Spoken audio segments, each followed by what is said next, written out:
वज़ीर इत्तलात अता तारड़ ने कहा कि सियासत की आड़ में मुल्क पर हमले किए गए, बैरून मुल्क से पाकिस्तान मुखालिफ ट्रेंड चलाए जा रहे हैं।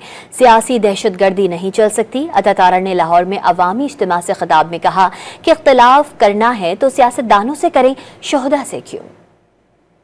खातिर जमा रखे कि सियासी दहशत गर्दी नहीं चल सकती, और जो मास्टर माइंड था 9 मई का, उसको भी इंशाअल्लाह ताला सजा होगी, क्योंकि ये नाकाबिले माफी जुर्म है कि अपने ही घर में रहते हुए अपने ही घर पर हमला करना, ये किसी सूरत भी काबिले कबूल नहीं है।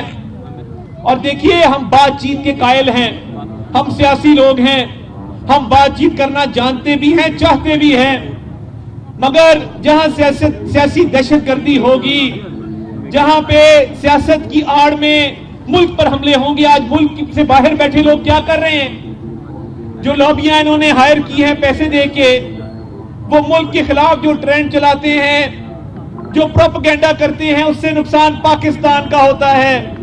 सियासी जमातें बाद में हैं, पाकिस्तान सबसे पहले है।